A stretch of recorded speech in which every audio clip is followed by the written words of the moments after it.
Hey up guys, I'm Mason, the blind wrestling fan. This is the WITD Weekly podcast where we talk this week in WWE. If you enjoy this episode, you know what to do. Survivor Series is right around the corner. We've reached the time of the year where WWE remembers, oh yeah, these brands are supposed to hate each other, so they'll hate each other for a few weeks and then go back to just ignoring the fact that each other exists and maybe even sharing a few superstars. We're getting some brand supremacy champ versus champ action though, and I'm actually quite excited for it.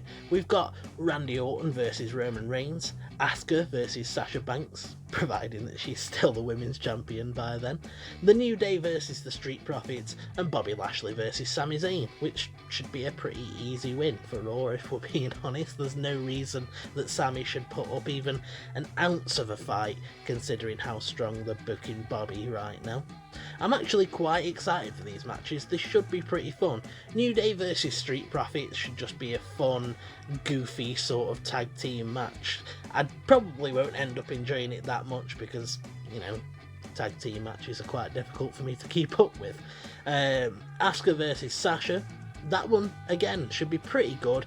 We've seen it recently, so it's sort of a reigniting of that feud, and it's a shame that we have seen it so recently, but it will still be a hell of a match and will probably end up being one of the matches of the night, if not the best match. Randy versus Roman though, that one is an interesting one because there's no way they're going to want either of them to lose. Randy is on a hell of a run right now. Roman's on the best run of his career. He's just this ultimate heel badass right now, and there's no way that they're going to give either of them a clean loss. So I reckon the Fiend will get involved and just sort of just ruin everything basically. Come in and just attack them both, and it'll be a double DQ or something like that, or maybe even attack Randy and have him win the match by DQ, or attack Roman. Yeah, either way, I think the Fiend will get involved. He's getting involved with Randy as it is anyway on the Firefly Funhouse on Raw. They already alluded to the fact that they're reigniting that feud, so yeah, great. I can't say I'm particularly excited about that after last time, but they should be able to mine some pretty intriguing areas. At the end of the day, they can pretty much make out that Randy created the Fiend with burning down the Wyatt compound, etc. So I think that could be pretty interesting, and I just think that he's got history with Randy and with Roman, considering that Roman took the Universal Championship from him. So it just seems like the most logical way to have that match end without one of them taking a clean loss. Lashley versus Sami Zayn though, I can't get excited for that one. I'm pretty mad at Bobby Lashley as it is right now when it comes to Retribution, which we'll talk about just in a little bit. The Women's Survivor Series team for Raw was set. We've got Shayna Baszler, Nia Jax, Dana Brooke, Mandy Rose and Lana. Lana being the only one that actually earns a place via a fatal four-way where she defeated Nikki Cross, Lacey Evans and Peyton Royce. She's gonna be the sole survivor, right? I'm not the only person to say it, it's not a hot take, everyone thinks it, but she's totally gonna be. And it's just funny because everyone has been getting in on the action, talking about how buried she is and how petty WWE are for burying her because Rusev / Miro has gone off and joined AEW, and she's just not. She's not buried. Come on guys, she's on TV week in, week out. She keeps getting put through tables, coming back next week, and now she's on the Survivor Series team, having been the only one that actually took part in a match to earn her place. So she's pretty heavily featured. And even Rusev actually spoke about it this week, getting in on the action, saying that she's really strong and she's just no-selling their petty attempts to get a rise out of her. And I was sitting there and I just thought, their rise, getting a rise out of her by what? Featuring her on TV more heavily than they ever did with Rusev. It's just ridiculous. I hate that as soon as someone has anything bad happen to them, they're buried. But a pretty dysfunctional Raw team, in all fairness. Shayna and Nia are a tag team but don't really get along. Dana and Mandy have been together all of 2 minutes, so they haven't had chance to gel yet, and that's why Lana will probably end up being the sole survivor. As far as the SmackDown Women's Survivor Series team goes, we've only got Bianca Belair so far, and she defeated Billie Kay and Natalya to earn her place, although I don't really understand why they did a triple threat, considering that we've got a rematch happening next week between Bayley and Sasha. So unless one of them joins the team, which I can't really see, Sasha's not going to join the team if she stays champion.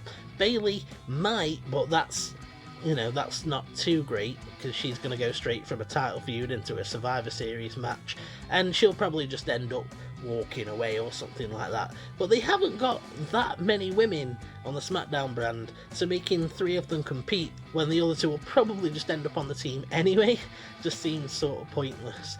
But I'm glad Bianca Belair was the first one to qualify, because at the end of the day, she could end up winning the whole thing, in all fairness. I could see it coming down to Lana versus Bianca at the end, or maybe even Bianca versus Lana and Mandy, and maybe even Dana, because it just depends how much they want to put her over. I could see her getting a lot of eliminations in that match, if not all of them, just depending on who the rest of the women are.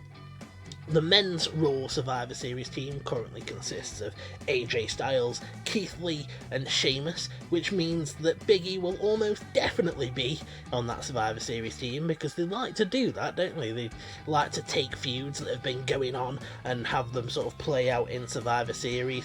Big E can get his final retribution against Sheamus and by eliminating him from that match. Keith Lee, again, a pretty good spot for him, but God, has he fallen. You know, he debuted, started taking on Randy Orton, who is the WWE champion right now. By all rights, Keith should be like, "Oi, I've beaten you, give me a shot right now," because that just makes sense. He's beaten him, he should be staking his claim. AJ Styles, yeah, that's just probably the right place to put him. A veteran to lead the team. Well, I guess Sheamus is a veteran as well, so they've got two veterans on the team. As for the SmackDown Survivor Series team, we've got Kevin Owens, who defeated Dolph Ziggler in a match where Ziggler countered a pop-up powerbomb into a Fameasser. Goddamn, do I wish that I could have seen that, because that sounds like it would have been a great visual. And Jey Uso, who defeated Daniel Bryan. Jay's on a pretty interesting path here. We all knew that he was going to have to fall in line. I thought that it was going to take a little bit longer than just this week, but he came out, he told Roman that he didn't beat him, he used the one thing that he knew would make him quit, Jimmy, and attacked him because he knew that that would make Jimmy quit, which means that he definitely beat you, Jay. Sorry, I definitely am on your side, Jay, but he totally beat you, even if it was only a cheap victory. And then Roman told him that he'd got till the end of the night to fall in line, and Jay's performance in the promo, he's just screaming at Roman that he hates him and stuff like that. It was just such a great performance. And then during the qualifying matches, Jay was taking on Daniel Bryan, Roman comes out, and that throws Jay off his game a little bit. Roman's watching, and eventually Jay picks up the win with an Uso splash, and then Roman gets in the ring. Jay tells him that he's with him, he falls in line, and Roman's basically like, "Prove it." And he does, by beating the shit out of Daniel Bryan. Which is, yeah, okay, you've definitely fallen in line now. And now begins the story of Jay slowly losing himself in this Samoan faction until he one day flips on Roman, which is going to be absolutely great. I actually think that having him on the men's Survivor Series team is really cool, and I actually think that that alone should maybe mean that the SmackDown Survivor Series team should win, because you've got Kevin Owens there, he's got a pretty big star power. Jey Uso, Big E's probably going to be on there, and those two are on such an upwards trajectory that you sort of really need to give them the win. So it's starting to look like a really good Survivor Series so far. It might actually end up being a pretty solid card. I wish NXT was involved, but I sort of understand why they haven't done it. They don't want the rosters mixing. Reports are that they don't want NXT being viewed as on the same level as Raw and Smackdown, even though last time they made a huge point about the fact that NXT was the third brand. They've then gone on to sort of lose to AEW a fair bit in the ratings, and apparently now Vince is like, well, if Raw or SmackDown loses to AEW in the ratings, that's a pretty big deal, but if this brand that isn't quite on the level of those two lose, it's a bit more embarrassing for AEW because they're just beating a developmental brand. So I understand why they're not involved. It's disappointing, but either way, it's shaping up to actually be a pretty interesting one. Moving on, I want to talk about Retribution. Oh boy, Retribution. Things just keep getting worse. They just keep getting worse for them. Things actually look like they might be looking up for them a few weeks back when Ali joined, and it seemed like they were going to get a sense of direction, some leadership, some star power, and then they've just been booped into oblivion over the last couple of weeks, and it just irritates the hell out of me, man. So on Raw, they had an elimination tag match with the Hurt Business, and it just went terribly for them. So Reckoning pulls some shenanigans. Don't know whether she was faking or whether she was actually possessed by the Fiend, but she starts lying down at ringside and scratching herself, screaming, "Get them off me!" And yeah, I bet Mia Yim didn't think she was going to be doing that when she got called up to the main roster. Anyway, MVP finds that so distracting that he gets eliminated. Slapjack ends up eliminated. Lashley and T-Bar brawl off into nothingness and get counted out. Mace gets eliminated, and Ali just gets himself DQ'd and runs away. Yeah, great. Cool. So how are we ever supposed to take them seriously? You want to talk about buried? Lana ain't buried. These guys are friggin' buried, man. They're 6 feet deep. They're worse than that. They're about 12 feet deep. They've got so far to climb back up before we can ever take them seriously again.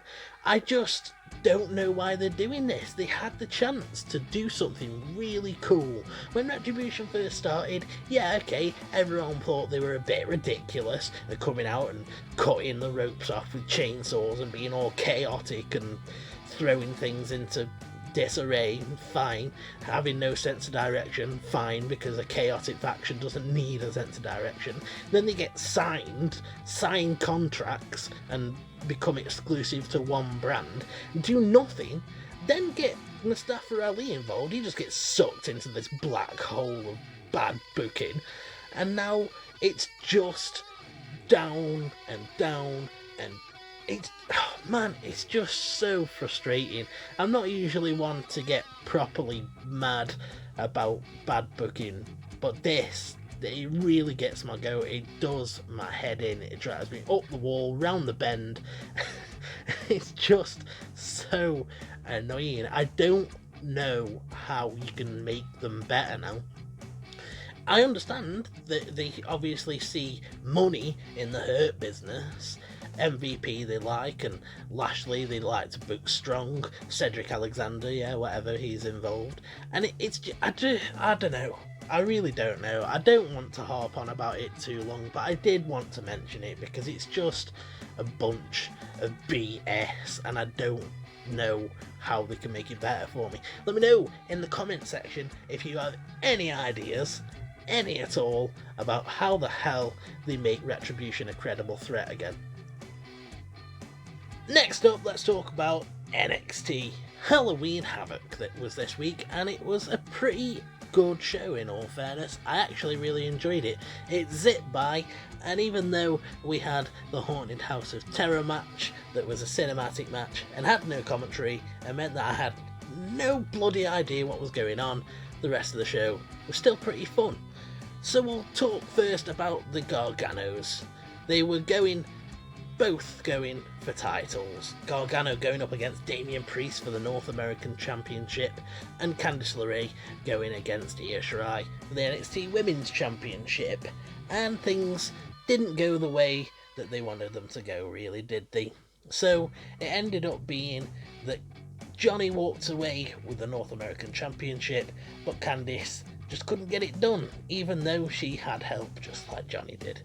So the actual North American Championship match, which was a Devil's Playground match, which was basically a no disqualification, falls count anywhere match, was actually pretty entertaining. It was back and forth, and there was plenty of spots going on, and it was actually pretty fun. Commentary did a really good job, and I actually really enjoyed it.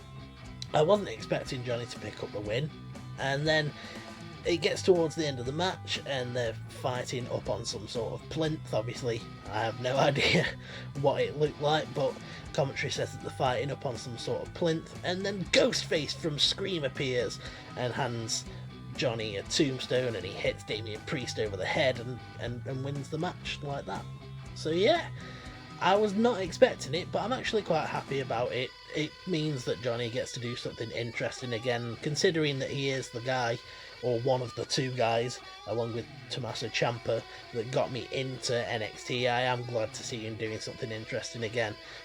Poor Damian Priest didn't get much of a go, didn't get much of a run with the title, but I'm sure that there's plenty of stuff that he can do in the future. I think even this short run has really increased his standing within NXT, and I wouldn't be surprised within the next couple of months if he ended up getting moved up into the main event scene and having at least a shot at the NXT Championship.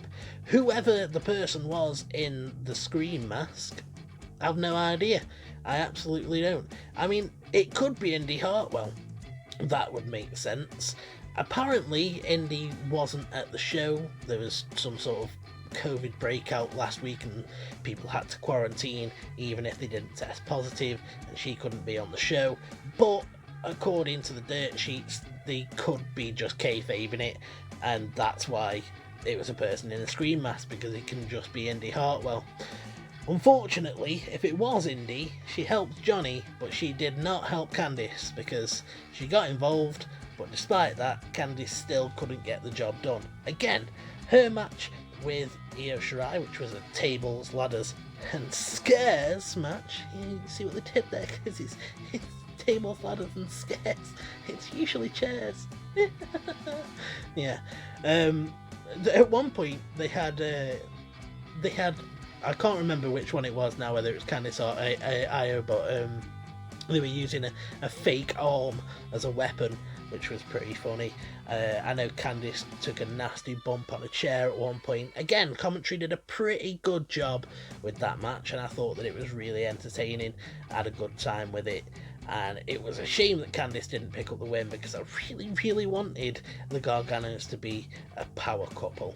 But it's just a funny little thing. I do wonder who's under the Ghostface mask, whether it'll just be Indy Hartwell or whether we'll have someone else joining the Gargano faction, because that could be pretty cool if they actually have a little Gargano faction going on with Johnny, Candice, Indy Hartwell and a bloke that Johnny can mentor. That'd be pretty cool if both of them take on a little protege.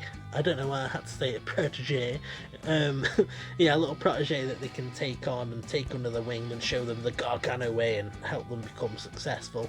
I think that could be pretty interesting, especially with us getting towards the time of the year where they usually do some sort of War Games match, and it doesn't look like they would be in it, because we'll get to that in a minute, but they could do some sort of triple threat War Games match. That'd be insane. But yeah, not the best week, but not the worst week when it comes to the Garganos. The reason that I don't think that the Garganos will be in a War Games match is because there is a new emerging stable. Of course, last week we saw that Pat McAfee ended up returning. He's joined forces with Birch and Lorcan, and he now seems to be the leader of that little team. But this week they picked up one extra person, which was a really intriguing development. So Pat makes his way down to the ring and he cuts a really, really entertaining promo. He talks about the fact that he had the best debut in NXT history and that everybody agreed, including the WWE Universe, the useless, brainless fans that we are, even we agreed that it was a great debut. He talks about the fact that after that amazing match, Cole couldn't even show him the respect that he deserved for having such a good showing. He didn't walk up to him and say, thanks for a great match, nice showing. He just disrespected him. And he said that he couldn't handle Adam Cole on his own because he has too much responsibility with all the shows that he's on and all the responsibility that he has. So he recruited Ridge Holland, who wanted nothing else other than a Mercedes for attacking Cole. A pretty high price, but one that McAfee thought was easy to pay. So he gave him a Mercedes, and then at TakeOver, Ridge turned up, dumped Cole's lifeless, useless body over the barricade, and then Pat had to watch the man that he gave a Mercedes to break himself into pieces, and decided, why not recruit the guy that took out his guy? Tried to recruit Birch and Lorcan, they weren't having any of it, but then they lost to the Undisputed Era and decided, yeah, okay, we'll do what you say. So that's how that team came to be. So he's about to let Birch and Lorcan talk, and then sorry, I'm getting mixed up. He's about to let Birch and Lorcan talk, and the Undisputed Era's music hits. Poor Kyle O'Reilly, the last surviving member of the Undisputed Era, comes running out, and he brings Pete Dunne with him, and it looks like Pete Dunne's gonna help Kyle O'Reilly, but he doesn't. He beats him down, and he helps Birch, Lorcan, and Pat beat Kyle down, and so Pete Dunne's back, and he's a heel, which is great, actually great. I'm really excited for it. It should be really cool to see those three. I mean, I don't know how much Pat's going to be getting involved in the ring. I'm sure that he'll have at least one in-ring appearance, but in terms of Birch, Lorcan, and Dunne, those three just beating the crap out of people week in and week out is actually going to be really cool. The Kings of NXT, as Pat named them, and I think that it's just going to be a really interesting development now. I like that it sort of comes back around to the fact that Pete Dunne has history with the Undisputed Era. It brings continuity into it, makes NXT this ongoing story, and there's just so many ramifications here. Pat carrying on his feud with Adam Cole, and Birch and Lorcan finally getting a push. I'm okay with this. I think that it's absolutely brilliant. What a way to go. And I actually wasn't expecting it. I think maybe if I'd have been able to see the TV direction, the look on Pete Dunne's face, the way he positioned himself in the ring, maybe I would have been like, oh yeah, he's totally going to turn on Kyle now. But just with the way that Pete's been over the last year, he returned, and I was like, oh yeah, it's Pete Dunne, yeah, he's here to like back up Kyle O'Reilly and be a face. And oh bollocks, he's an evil bastard again, isn't he? But yeah, what a great promo from Pat. What a great new faction. An Undisputed Era versus the Kings of NXT in a War Games match might actually be bloody good. In fact, it will be. I'm not even going to say actually, it'll be bloody good, mate. A few quick mentions about NXT before we move on.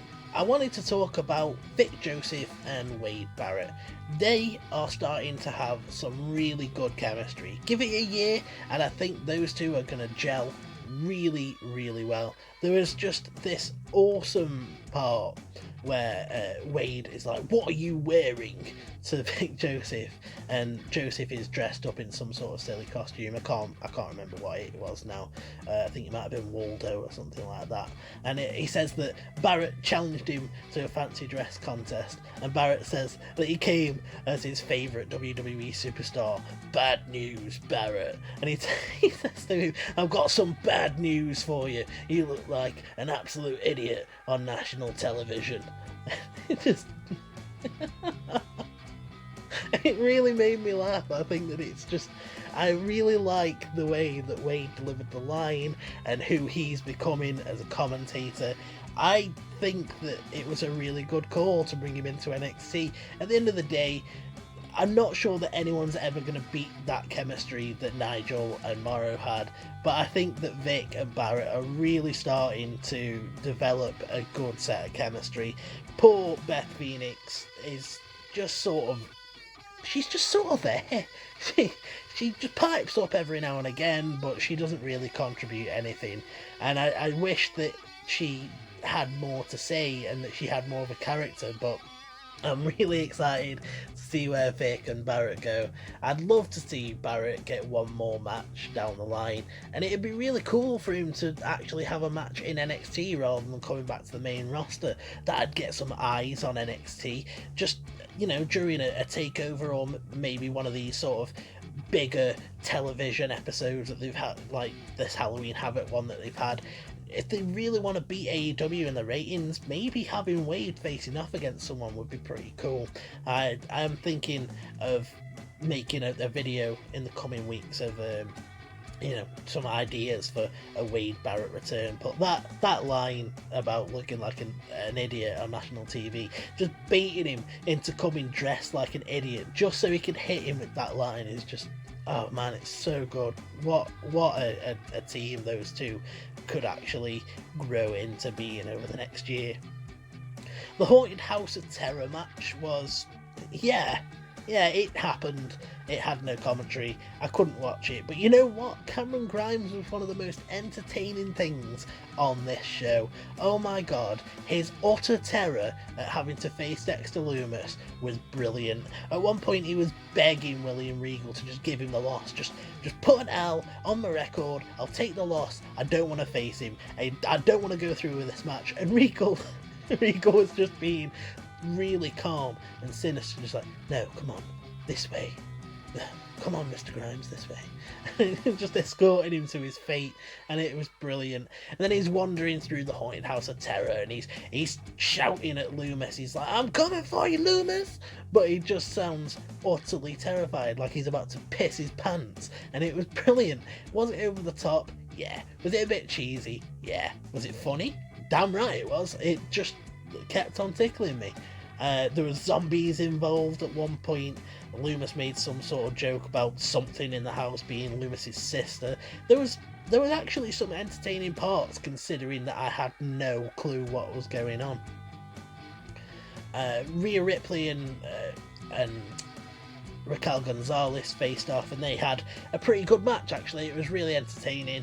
They just slugged away each other like a couple of powerhouses. Gonzalez really showing off her power, considering that Rhea Ripley has been one of the most powerful women on NXT over the last few years. She actually didn't put Gonzalez away as handily as you maybe would have thought. There was a cool part where she was hitting Gonzalez with clotheslines and she just wasn't going down, and we actually had to see a bit more of the athletic side of Rhea Ripley, where she was hitting drop kicks, and at one point Gonzalez went for a powerbomb and Rhea countered it with a head scissors, and she kept looking for the riptide, and in the end she hit it, which was, yeah, I thought that was a really good match, and I thought it was a good outcome. And then finally Tommaso Ciampa cut a promo, and man, I just want to see him just rise back up to the top, man. It seems a bit, I don't know what they should do with him. I know that he said that he doesn't want to go to the main roster. Fair enough, that's his prerogative. I don't know whether he actually means it or whether it's just a character thing, but there needs to be something for him to do, because having him just go back after the title again seems like it's just, you know, restarting what's already, you know, what they've already had to stop twice now. But I really loved this promo where he's talking about everyone in NXT walking around like they're owed something. They've got a chip on the shoulder and they're trying to grab the brass ring, break the glass ceiling, you know, put out tweets that are going to get him a good buzz. He says that it's the same message in a different location, and he talks about the fact that he used to be NXT, but fate took that away from him, and it's time to reclaim that. And he has this line that was just, I get it, but it was pretty bad. He says, what's that old adage? Hit me with a cast once, shame on me. Hit me with a cast twice, you're a dead man. And I was like, yeah, that's not how it goes, Ciampa. But then I realised that I totally shouldn't contradict Ciampa, because he would just kill me. So yeah, a really decent episode of NXT. I actually thought that, considering that most of it was window dressing, I actually still thought that it was a really decent show, and it was really fun. Shotzi Blackheart seemed like she was having an absolute blast haunting the show. She was really leaning into it. It was cheesy, but it was good cheese, man. It was really tasty, mature, creamy cheese. What am I talking about? Yeah, it was good. NXT was good. And now it's time to talk about Smackdown. God almighty. Oh God. Occasionally there's just stuff that happens in wrestling that makes you embarrassed to be a wrestling fan. And that if someone was to walk in the room while you were watching it and be like, what the hell are you watching? You would just have you'd have no way of defending yourself. Sometimes it would just be less embarrassing for them to walk in on you watching porn. So let's talk about Seth Rollins and Buddy Murphy and the latest edition of the Mysterio family drama. Jesus Christ almighty. So Rollins tells Murphy that the Mysterios, Rhea and Dominic, are never going to accept him for who he is. They're never going to accept him how he is and as part of the family. And they're never going to accept whatever's going on with Aaliyah. But he says that he will. He accepts Murphy, he'll forgive him, and he'll embrace whatever relationship Murphy's got with Aaliyah. And he even tells Aaliyah, I'll embrace it. You're welcome in the greater good. I accept it. And he says that Ray is controlling her, telling her who she can see and what to do, and that Dominic's a coward, and then Dominic attacks, and he's attacking Seth, and Murphy pulls Dominic off Seth, and he attacks Seth, and then Dominic and Murphy fight, and Ray comes down, and all the while Aaliyah's she's just screaming at them, no, don't hurt him, don't hurt him. It's just the most wooden delivery. It's just, no, don't hurt him, that's enough, no more. And Ray's he's trying his best. He's telling her to get out of there, he's telling her to vamonos, and she's just like, no, I love him. Ray's like, what did you say? She's like, I love him.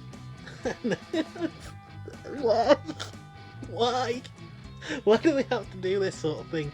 Man, it could have been a story about some guy who got taken in by a manipulator and who got brainwashed and hoodwinked and got fed this false idea of what friendship and family was, and Aaliyah saw the goodness in him and wanted to bring him in and be his friend and bring him into the family and show him the value of friendship and what real family is. And it could have been a heartwarming story, man, and then they just have to go down this soap opera bollocks storyline. Why do they do it? Oh my god, I just don't know why they do it. And it's just, like I say, it gets to a certain point where I'd prefer people to just walk in on me watching porn, because it'd be less embarrassing than this soap opera bollocks that I love him, Dad, don't hurt him. Why? Oh, I don't know where they're going to go with this, and I don't really care. I just wish it'd be over already. God damn. Is Aaliyah going to turn on her family, and are they going to join back with Seth, or just what is going to happen? Is it going to get to the point where Ray's going to be like, yeah, I realise that I've been a bit too controlling, come on Murphy, I'll bring you in and I'll accept the fact that you want to get with my daughter, and yeah, come be my son, and I love you now. Just why, man? Mr. Rollins even told her, he was like, I'd marry you myself right here if I could.